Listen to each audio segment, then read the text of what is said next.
बाइबलको कुनै एउटा पुस्तकबाट निरन्तर वचन अध्ययन गर्दाखेरि अवश्य पनि त्यसले हाम्रो विश्वासलाई विभिन्न दृष्टिकोणबाट सम्बोधन गरेको हुन्छ। तर हाम्रो विश्वासलाई विभिन्न दृष्टिकोणबाट प्रस्तुत गर्दै पनि कतिपटक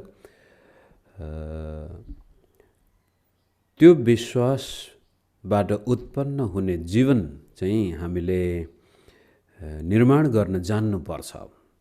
त्यो चाहिँ मलाई कस्तो लाग्छ, परमेश्वरको वचनको ज्ञान, संगतिको एउटा मिठास, साथसाथै क्रिस्चियन विश्वासीहरूसँगको सम्बन्ध इत्यादि कुराहरू चाहिँ यो चाहिँ दाउदले यरुशलेममा मन्दिर बनाउनको लागि सबै सरसामानहरू जोडेको थियो। काठ ढुङ्गाहरूदेखि लिएर सबै सुन चाँदीका कुराहरूदेखि लिएर त्यो मन्दिर बनाउने रहर थियो दाउदको। तर परमेश्वरले भन्नुभयो, दाउद तैँले होइन, तेरो सन्तानले बनाउनेछ, अथवा सलोमनले बनाउनेछ। तर सलोमनले मन्दिर बनाउनुभन्दा पहिले नै दाउदले सबै कुराहरू त्यहाँ जुटाइसकेको थियो। तर त्यो जुटाइसकेको दाउदले सबै कुराहरू मिलाइसकेका कुराहरूलाई पनि एउटा भव्य मन्दिर बनाउन सलोमनले काम गर्नुपर्ने थियो। त्यस्तै किसिमले परमेश्वरले हाम्रो जीवनको लागि धेरै असल कुराहरू दिइसक्नु भएको छ। तर ती कुराहरूलाई जम्मा गरेर त्यसबाट उत्तम जीवन निर्माण गर्नुपर्ने जिम्मा चाहिँ हाम्रो हातमा हुन्छ मित्रहरू।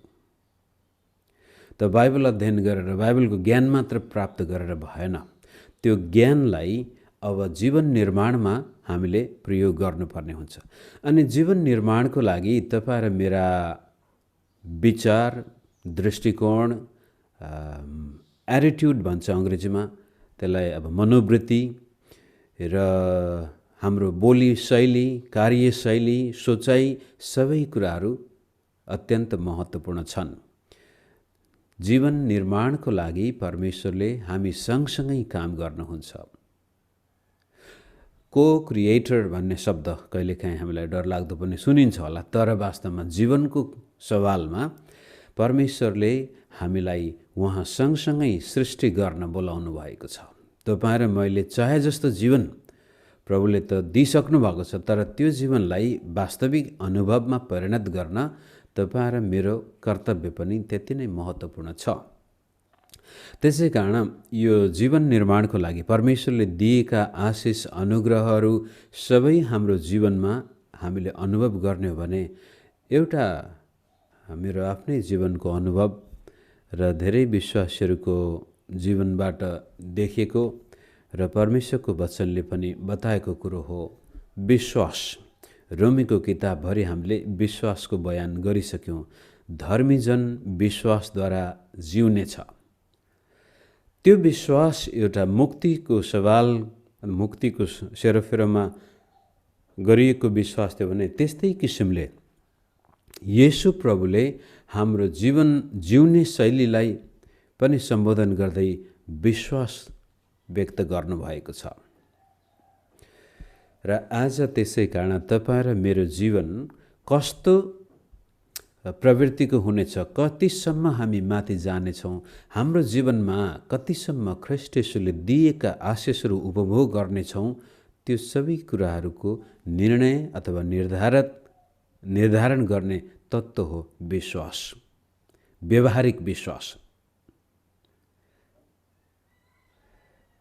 त्यसलाई अगाडि लैजान पहिलो खण्ड तपाईँहरू नफर्किनुहोस्, त्यहाँ सुनेर मात्र बस्नुहोस्, कलम छ भने लेखेर राख्नुहोस्, र छैन भने पनि आज म ती पुरै खण्डहरू पढ्दिनँ, एउटा दुईवटा पदहरू मात्रै म उल्लेख गर्नेछु।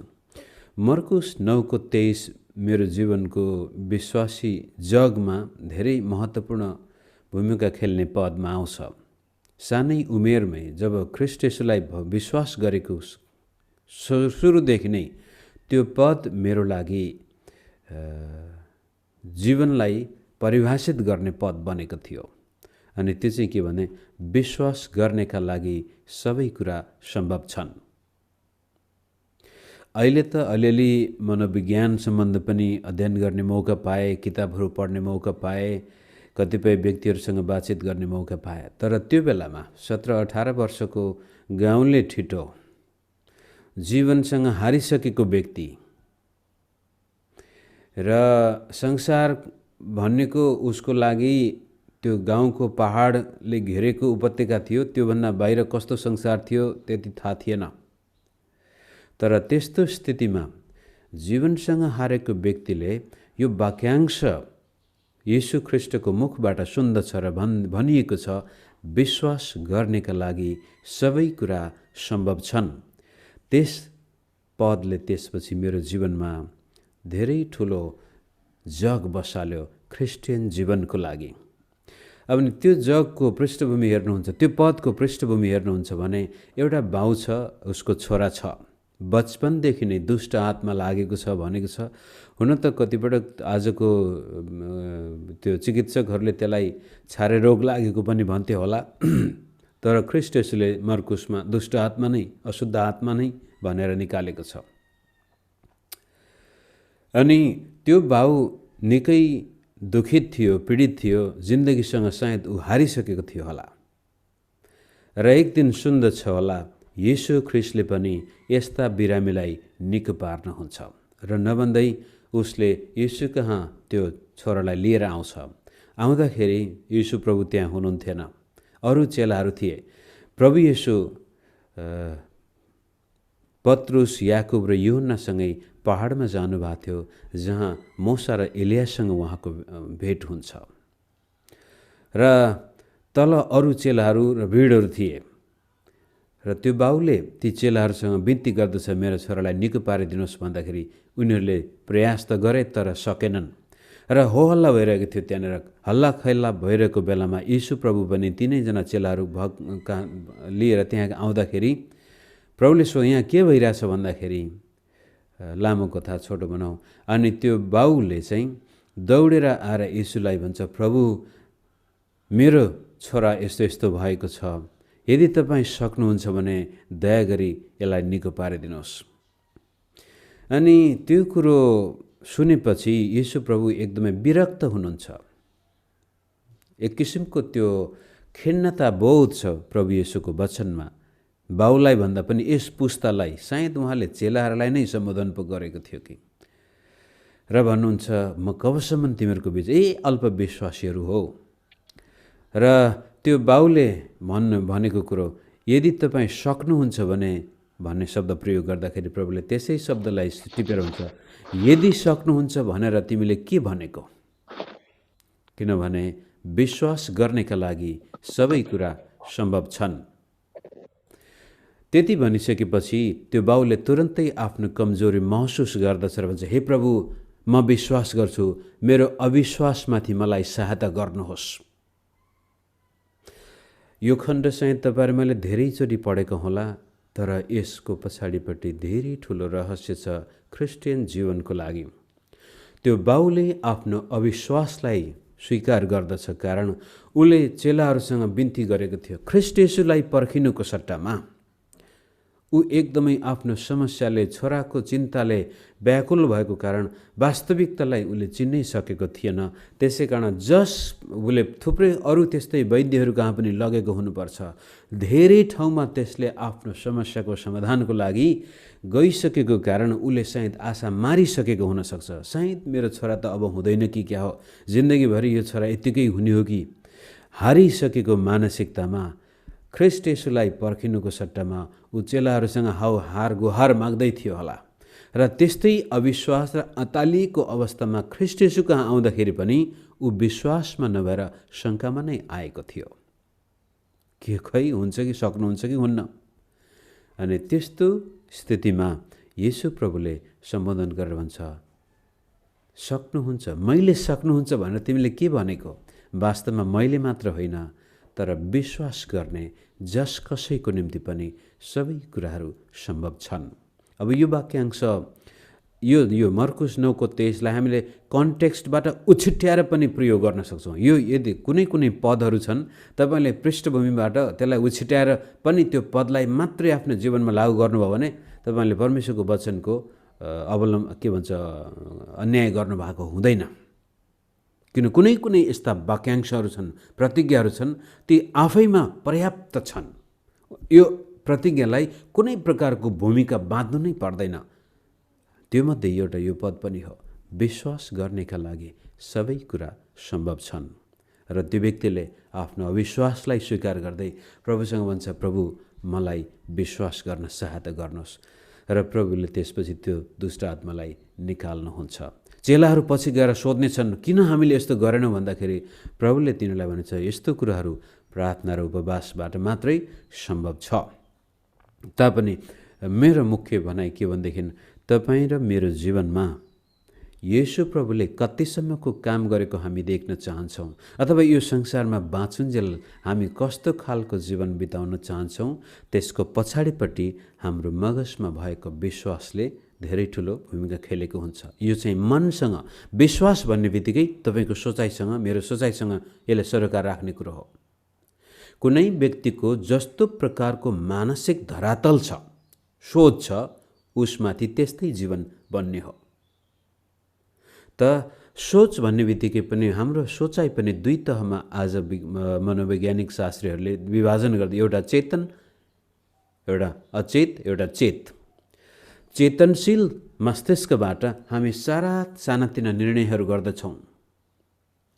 जसै यो चेतनशील मस्तिष्कले यो बाउको चिन्ता बताइरहेको थियो, छोराको चिन्ता, त्यसपछि जसरी हुन्छ छोराको सहायताको लागि ऊ जे गर्न पनि तयार थियो। तर उसको अर्धचेतमा चाहिँ, अचेत मगजमा यस्तो प्रकारको वातावरण आइसकेको थियो कि अब सम्भव छैन होला। थाहै नपाइकन उसमा यस्तो प्रकारको स्थिति बसिसकेको थियो जसले भन्छ, अब सायद मेरो छोरा यति नै होला। जसै गाडी चलाउने व्यक्तिहरू हुनुहुन्छ, तपाईँ म कहिलेकाहीँ सुरुमा गाडी सिक्दाखेरि बडो तनाव हुन्छ। विशेष गरी अब ब्रेक लाउनु पर्ने ठाउँमा कहिलेकाहीँ एक्सेलेरेटर दबाइदिने पनि सम्भावना आउँछ सुरुमा गाडी चलाउँदाखेरि। तर जब तपाईँ र म केही समयपछि अनुभवी हुन्छौँ, त्यसपछि रेडलाई के भन्छ, रोक्ने ठाउँमा मान्छेले बाटो काट्यो, कुकुरले बाटो काट्यो भने मैले त ब्रेक लाउनु पर्यो भने हामीले सोच्नु नै पर्दैन, किनभने अटोमेटिक आफै खुट्टा त्यहाँ जान्छ। अब चाहिँ त्यो अर्धचेतमा बसिसक्यो कि रातो बत्ती देख्ने बित्तिकै, मान्छे सामनेमा देख्ने बित्तिकै, गाडी सामनेमा देख्ने बित्तिकै खुट्टा त्यहाँ चल्नुपर्छ। हामीले सोच्नु नै पर्दैन, ओहो अब चाहिँ मेरो ब्रेक लाउने पालो आयो भनेर विचारै गर्नु पर्दैन।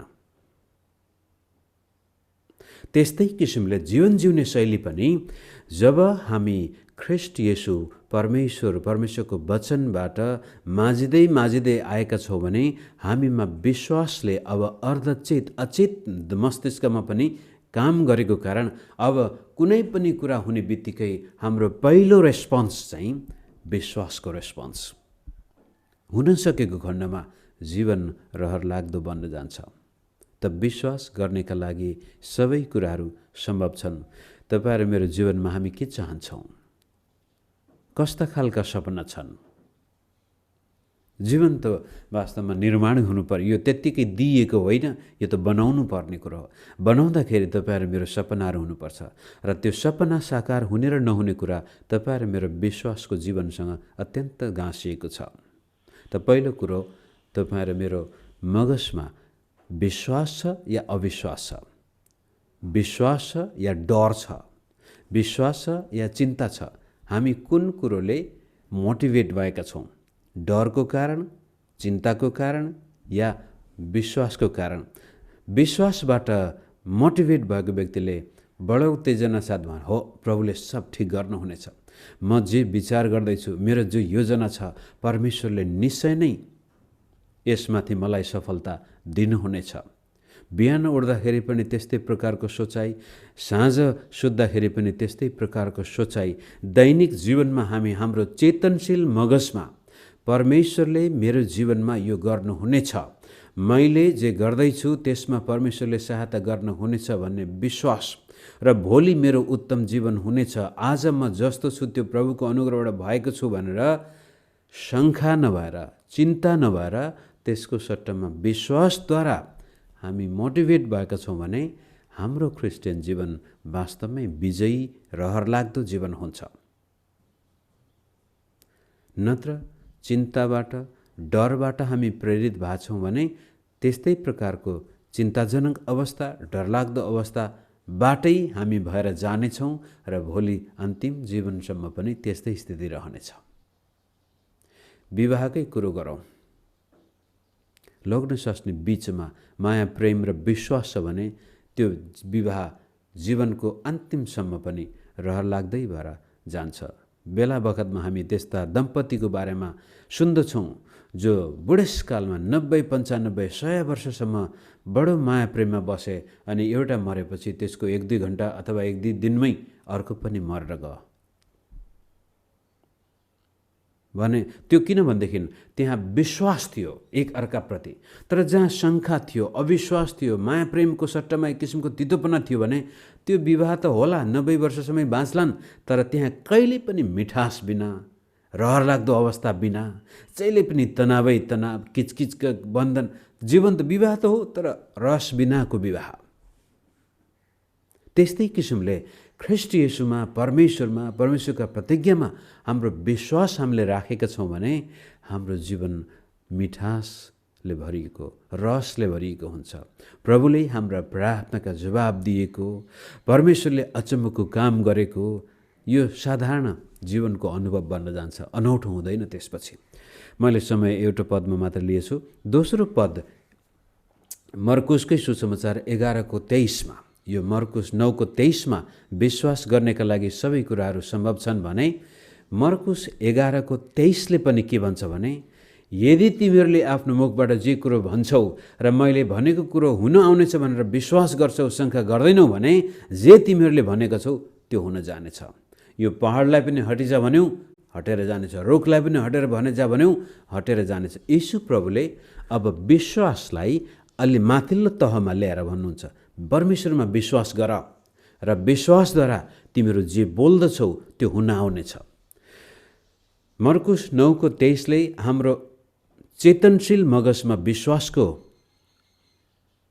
भूमिका देखाएको थियो भने मर्कुस 11:23ले अब हाम्रो चेतनशील अथवा अर्धचेतमा बसेको विश्वासलाई हाम्रो मुखबाट व्यक्त गर्न सक्नु, यो एउटा विश्वासमा आएको वृद्धि हो। मनमा मात्रै छ, मुखबाट बोल्न सकेको छैन भने त्यो विश्वास अझै व्यक्त गर्न सकिरहेको छैन। मुखबाट मैले खास देखाउन खोजेको कुरो मन विश्वासले भरिएको छ कि छैन। अब वचन, मन, वचन, मुखबाट तपाईले जस्तो प्रकारको भाषा बोल्दै हुनुहुन्छ र यो वचन पनि दुई भागमा, एउटा कन्फेसन, एउटा डेक्लेरेसन, थुप्रै कुराहरू त्यहाँ हुन सक्छन्। र मैले मुख्य भन्न खोजेको कुरो, जब म कुनै कुरा विश्वास गर्दैछु भनेदेखि त्यसपछि त्यो कुरोलाई मैले मुखबाट व्यक्त पनि गर्नुपर्ने हुन्छ। विशेष गरी प्रार्थना गर्दाखेरि हामी कस्तो भाषा चलाउँछौँ? मागेकै गर्छौँ या परमेश्वरका वचनलाई आफ्नो मुखबाट व्यक्त गर्दछौँ? जसै मूसाले भनेको छ, परमेश्वर जब तपाईँले यी मानिसहरूलाई तितरबितर गर्नुहुनेछ र यिनीहरूले आफ्नो पाप स्वीकार गरेर तपाईँमा फर्केर आउनेछन् भने तपाईँले अनुग्रह गर्नुहोला। त्यही कुरोलाई टिपेर बाइबलमा नेहमियाले, दानिएलले, अरू थुप्रै अगमवक्ताले प्रार्थना गरेको छ। यहुदीहरूको प्रार्थना नै यस्तो हुन्थ्यो कि हे परमेश्वर, तपाईँले आफ्नो दास मूसासँग यो करार बाँध्नु भएको थियो। परमेश्वरका वचन मुखबाट व्यक्त गर्न सक्नु, त्यो पनि विश्वासको। प्रभु तपाईँले वचनमा यस्तो भन्नुभएको छ, तर कहिलेकाहीँ त्यो वचनलाई हामीले कन्टेक्स्टबाट बाहिर चाहिँ लानु हुँदैन। जस्तै मर्कुस 9:23 आफैमा उत्पन्न के भन्नु खुट्टा टेक्न सक्ने पद हो। त अरू पदहरू पनि हामीले प्रयोग गऱ्यौँ, प्रतिज्ञाहरू प्रयोग गऱ्यौँ र पृष्ठभूमिमा त्यसले के भनेको छ त्यो सबै कुराले जाहेर गरेर विश्वास व्यक्त गर्ने खालका वचन हाम्रा मुखबाट निस्कन्छन् भने जस्तो बोल्दैछौँ त्यस्तै हुन जानेछौँ। अब यसलाई फेरि नजिकबाट हेर्दाखेरि जस्तो हामी सोच्दैछौँ त्यस्तै बन्नेछौँ भनिन्छ आजको मनोवैज्ञानिक भाषाले। अर्को ठाउँमा जस्तो बोल्छौँ हामी त्यस्तै हुन्छौँ। तपाईँ र मेरो बोली बडो गजबको छ। केही समय अगाडि सायद मैले यो भन्दै आएको थिएँ। मैले बेला बखतमा हाम्रा विश्वासी मित्रलाई यो सम्झाउनुको मुख्य कारण के भनेदेखि हामी छिटै बिर्सिहाल्छौँ।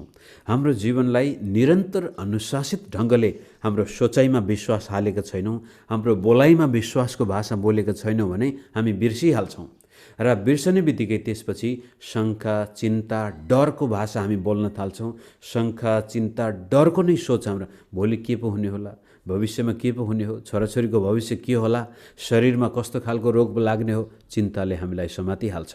तर त्यसलाई नकार्नको लागि दैनिक जीवनमा हामी परमेश्वरको वचन अध्ययन गर्दाखेरि त्यसलाई चाहिँ विश्वासद्वारा आफ्नो चेतनामा, अर्धचेत मगजमा जान्जेलसम्म चेतनामा त्यसलाई राखेका छौँ। त्यसपछि हाम्रो बोली पनि, भाषा पनि र परमेश्वरका वचन मुखबाट बोली पठाउँछौँ भने जे बोलेको छ त्यो हुन आउनेछ। तेस्रो पद मन, वचन, अब कर्म। मन, वचन र कर्ममा मिलाप भयो। मन, वचन र कर्ममा विश्वासको वातावरण सिर्जना गर्न सक्यौँ भनेदेखि ख्रिस्टियन जीवन साह्रै रहर लाग्दो हुन्छ, बडो उद्वेगको जीवन हुन्छ। माया प्रेमले भरिएको जीवन, घटी कमी अभावबाट मुक्त भएको जीवन, गरिबीबाट मुक्त भएको जीवन, रोग व्यासमाथि पनि विजय हासिल गरेको, शत्रुतामाथि पनि विजय। दाउदको एउटा भजन त्यही, तपाईँले मेरो शत्रुहरूको सामनेमा भोजन तयार गर्नुहुन्छ, टेबल तयार गर्नुहुन्छ। परमप्रभु मेरो गोठालो हुनुहुन्छ भने त गाउँछौँ, तर त्यसलाई चाहिँ नजिकबाट हेर्नुहोस्, शत्रुहरूको बिचमा परमेश्वरले टेबल तयार गर्नुहुनेछ। तपाईँ र मेरो विनाश चाहनेहरू पनि हेर्दा हेर्दै उनीहरू मुरमुरिएर आफै विनाशमा जानुपर्ने दिन आउनेछ यदि मन, वचन र कर्ममा हामीले विश्वासको भाषा, विश्वासको व्यवहार देखाउन सकेका छौँ। यो चाहिँ मर्कुसकै 5 अध्यायको 28 पद। त्यहाँ हुन त मर्कुस 2 मा पनि कर्मको बारेमा अर्को एउटा गजबको उदाहरण छ। मैले मर्कुस 5 बाटै प्रभु येशू याइरसको घरमा जाँदै हुनुहुन्थ्यो, छोरी बिरामी भएर उसले निवेदन गरेको कारण। बाटोमा जाँदा जाँदै अर्को एउटा स्त्री जसले 12 वर्षसम्म आफ्नो जीवनमा दुःख कष्ट पाएकी थिए, सारा सम्पत्ति पनि चङ्गाइको लागि सिद्धिसकेको थियो, कसैले झन् पहिलाको भन्दा अवस्था नाजुक भइसकेको थियो। तर 28 पदमा, 5 को 28 मा यसरी भन्छ, त्यसले मनमा नै भनी, मन अनि भनी, वचन तिनटै कुरा त्यहाँ समावेश गर्छन्। त्यो स्त्रीले मनमा नै भनी, मनमा नै भन्ने बित्तिकै उसको सोचाइ, पहिला उसले सोच्यो, विचार गर्यो। मर्कुस 9 को 23, विश्वास गर्नेका लागि सबै कुराहरू सम्भव छन्, पहिला हाम्रो सोचमा त्यो उत्पन्न हुनुपर्ने हुन्छ। त्यसपछि भनी, मुखबाट त्यो व्यक्त गरी,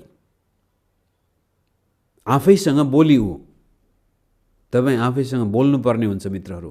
पहाडलाई पनि हकार्नुपर्ने हुन्छ, शैतानसँग पनि बोल्नुपर्ने हुन्छ, परिस्थितिसँग पनि बोल्नुपर्ने हुन्छ, परमेश्वरका प्रतिज्ञा पनि बोली पठाउन सक्नुपर्ने हुन्छ।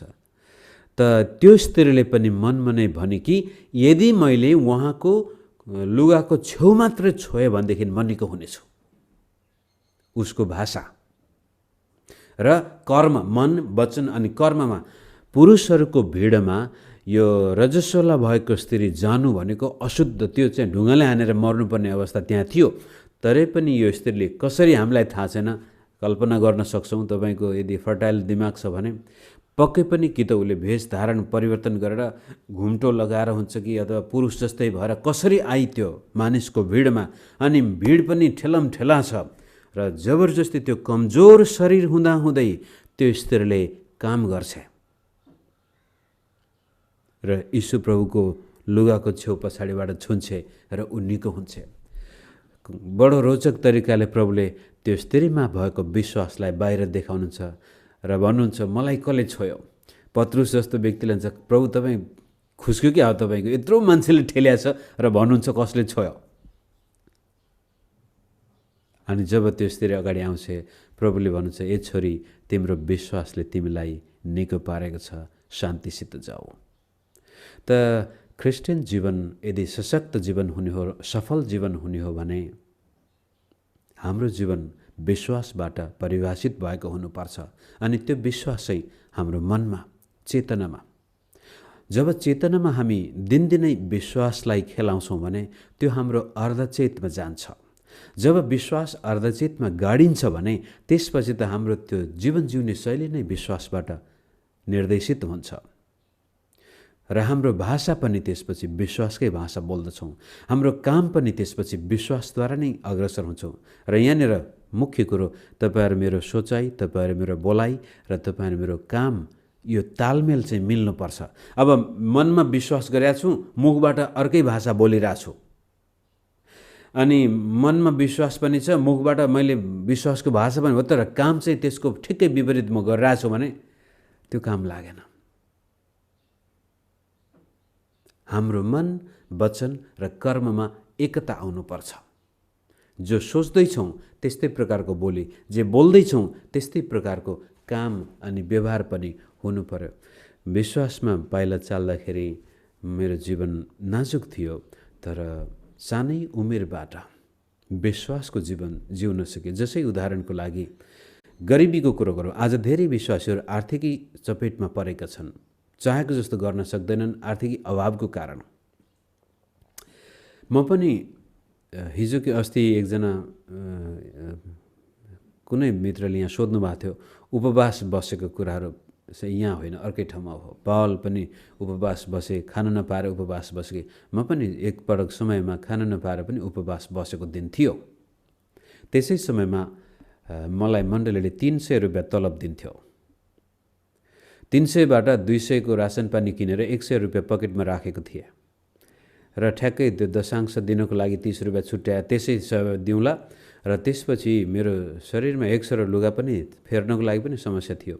र त्यो बेलामा एउटा नयाँ टी सर्ट बजारमा झुन्डिएको देखेको थिएँ, राउन्ड नेक। अहिलेसम्म मेरो आँखामा त्यो टी सर्ट छ ओरेन्ज कलरको, त्यही किन्नु पर्ला भनेर सोचेको थिएँ। सोधेको त 60 रुपियाँ भन्यो। त्यसपछि मैले अब यो 30 रुपियाँ दशांश हालेपछि म टी सर्ट किन्न आउँला भनेर शनिबार विचार गर्थेँ। चर्चमा जाँदा त्यो 100 रुपियाँ फुटाउनै सकेन। 100 को एउटा मात्रै नोट थियो। भेटिदिनुको लागि समय आयो। अब बल्ल थाहा भयो होला मसँग त 100 रुपियाँ मात्रै छ, त्यो टी सर्ट किन्नुपर्ने। र नभन्दै प्रभु म भेटी नहालिकन नचढाइकन म बस्न सक्दिनँ। त्यसकारण हे प्रभु बरु यो टी सर्ट पनि म तपाईँको लागि अब अर्पित गर्दछु भन्ने त्यो 100 रुपियाँ मैले बडो कृतज्ञता साथ प्रभुको थैलोमा हालिदिएँ। हुन त त्योभन्दा अगाडि मैले यस्तो पनि देखाएको थिएँ, भेटीमा 50 रुपियाँ हालेर 30 रुपियाँ फिर्ता गर्ने विश्वासी पनि त्यहाँ थिए, भेटीको थैलोबाटै छुट्टा निकालेर। तर मलाई त्यस्तो गर्दाखेरि बडो अप्ठ्यारो लाग्यो। त्यसपछि कुनै ठिकै छ अर्को महिना किनौला नि भनेर बडो आनन्द साथ बसेको, सङ्गति सकियो। म त्यो चर्चको एउटा झाडो लाएर बस्ने सबै गयो। धनगढीमा 200 को दिउँसोको यो जेठ वैशाखको कुरो हो, एकदमै गर्मी थियो, सबै गइसके। म झाडो लाउनको लागि तयार भएको बेला एकजना दिदी फर्केर आउनुभयो। सायद हाम्रो पास्टर मनोहरले चिन्नु पनि हुन्छ होला त्यो दिदीलाई। भोज भाइ मैले त यो अस्ति नै दिन खोजेको थिएँ, यो अहिले आज पनि झन्नै बिर्सेछु भनेर एउटा खाम दिएर उहाँ तुरन्तै फर्केर जानुभयो। अनि त्योभित्र 300 रुपियाँ थिए। त्यो पहिलो मेरो विश्वास र काम तालमेल हुँदाखेरि प्रभुले उद्देश्य काम गर्न हुँदो रहेछ भन्ने कुरा मेरो जीवनमा पहिलोपटक त्यस दिनदेखि आजसम्म परमेश्वरले उद्देश्यको काम गर्नुभएको छ। र त्यो काम निरन्तर हुनको लागि मेरो जीवनमा, जस्तै उदाहरणको लागि एकजना साथी बङ्गलादेशका थिए, कोरियामा पढ्दाखेरि मेरो रुममेट। 3 दिनसम्म उनी उपवास बस्दै प्रार्थना बसेका रहेछन्, मलाई थाहा थिएन। म चाहिँ शनिबार आइतबार शुक्रबार शनिबार आइतबार त्यो सहरबाट अर्कै सहरमा सेवा गर्न जान्थेँ। त्यो दिन मैले सेवा गरेर फर्किँदाखेरि मलाई एउटा खाम दिइएको थियो भेटीको। कता कता मनमा लाग्यो यो खाम चाहिँ लगेर फलानालाई दे। अनि मैले त्यसपछि घर आएपछि, होस्टेलमा आएपछि उनको सिरानीमुनि त्यो खाम राखिदिएको थिएँ। तर मलाई थाहा थिएन उनी यो शुक्रबार शनिबार आइतबार प्रार्थनामा बसेका थिए, उपवास थियो, समस्या थियो भन्ने कुरा मलाई थाहा थिएन। बुधबारको दिन हाम्रो च्यापल हुन्छ। च्यापलमा त्यसपछि गवाही दिँदाखेरि त्यो साथीले रोएर भन्नुभयो, मेरो घरमा यस्तो यस्तो समस्या थियो, म प्रार्थना गर्दै थिएँ र प्रभुले बडो उद्देश्य काम गर्नुभयो, मेरो सिरानी मुनि मैले एउटा खाम भेट्टाएँ। त्यति बेलामा भित्रपट्टि ओहो प्रभु तपाईँ अझै मसँग, म बसमा आइरहेको थिएँ, बसमा चढेको थिएँ, आउने बेलामा यो खाम लगेर फलानुको सिरानी मुनि राख भन्ने त्यो भित्रपट्टि त्यो भावना आएको थियो। त्यसले यस्तो विश्वास वृद्धि गर्न प्रभु मसँग पनि अझै पनि बोलिरहनु भएको छ भने अर्कोतिर त्यो व्यक्तिको जीवनमा आवश्यकता उसको प्रार्थना पनि प्रभुले सुन्नु भएको रहेछ। जीवित परमेश्वरको जीवितपना अनुभव गर्नको लागि हामीमा मनमा विश्वास, वचनमा विश्वास, कर्ममा विश्वास। अब मैले पनि होइन अब यत्रो मेहनत गरेर यत्रो कहाँमा त्यो दिनु लोभको आत्मा भएको भए सायद त्यो हुन्थेन होला। विश्वासको आत्माले तपाईँ र मलाई काम गर्न पनि अगुवाई गर्छ। फलस्वरूप त्यसले तपाईँ र मेरो विश्वास वृद्धि गर्नुका साथसाथै अरूको जीवनमा पनि प्रभुले काम गरेको, अरूको जीवनमा आश्चर्य कर्मको माध्यम तपाईँ र म बन्दछौँ विश्वासद्वारा अगुवाई भएको जीवन। त्यसै कारण मित्र, परमेश्वरको वचनले भनेअनुसारको जीवन हाम्रो वास्तविक हुने हो भने हाम्रो मन, वचन र कर्ममा विश्वासको एकता आएको खण्डमा तपाईँ र म साँच्चै रहर लाग्दा विश्वासी बन्दछौँ। तपाईँको मगजमा जस्तो सोचाइ छ, तपाईँको भाषा जस्तो छ, यो भाषा भन्ने बित्तिकै तपाईँले खालि एक दिन बोल्ने भाषा मात्रै होइन, साधारण क्याजुअल कन्भर्सेसन कस्तो छ तपाईँको, जोक गर्दाखेरि कस्ता जोक गर्नुहुन्छ, साथीभाइलाई बाटोमा भेट्दा कस्तो भाषा निस्किन्छ, यो सबैले तपाईँ र म भित्रको विश्वासलाई जाहेर गर्दछ।